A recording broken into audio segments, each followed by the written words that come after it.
Hi అండి. మీషోలో ఒక శారీ బుక్ చేశాను. ప్యాకింగ్ చేసి మరీ ఇచ్చారు. అంటే కవర్ బ్యాగ్‌లో మరీ ఇచ్చారు. బయట షోరూమ్‌లోకెళ్తే ఎలాగైతే వస్తుందో అలా వచ్చింది. సేమ్ యాజ్ ఇట్ ఈస్‌గా వచ్చేసింది. పైన చూసారు కదా! సో, ఇది బ్లౌజ్ పీస్ అంటారు నార్మల్‌గానే ఇచ్చారు. కానీ శారీ మాత్రం బాగుంది. ఇయర్ రింగ్స్ కూడా గిఫ్ట్ కింద ఇచ్చారండి. 2 ఇయర్ రింగ్స్ వచ్చినాయి. సేమ్ కొంచెం దగ్గరగా ఉన్న కలర్ అనమాట. శారీ మీద ఈ శారీ కట్టుకున్నప్పుడు ఆ ఇయర్ రింగ్స్ పెట్టుకోవాలేమో మరి.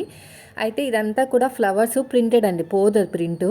ఇంకా క్లాత్ చియాన్ టైప్‌లో ఉందనమాట. క్రష్ అని కూడా అనొచ్చు. కొంచెం క్రష్ కూడా ఉంది. కానీ కన్వెంట్‌గా ఉంటది కట్టుకుంటే. పైకెత్తేసినట్టు అలా కాదు. మంచిగా ప్రింట్ అనేది చూసారా మొత్తం ఫస్ట్ నుంచి లాస్ట్ వరకు ఒకేలా వచ్చేసింది. లాంగ్ ఫ్రాక్ అయినా సరే చాలా బాగుంటుంది. షైనింగ్ ఉంది. చూడండి మీరు షైనింగ్ చూసారు కదా! నేను ఫోల్డ్ చేస్తుంటే కనిపిస్తుంది. సో, అలా అనమాట. అంటే కొంచెం క్రష్, చియాన్ టైప్‌లో అంతా మిక్స్డ్‌గా ఉంది. ఒక సిస్టర్ రివ్యూ ఇచ్చారు యాక్చువల్‌గా. చూసిన తర్వాత నాకు బాగా నచ్చి నేను బుక్ చేశాను ఎలా ఉంటదని. నిజంగానే బాగుంది. తను కట్టుకొని చూపించారు. పిక్ కూడా షేర్ చేస్తాను పక్కన చూడండి. నాకైతే డీసెంట్ లుక్ అనేది కనిపించిందండి.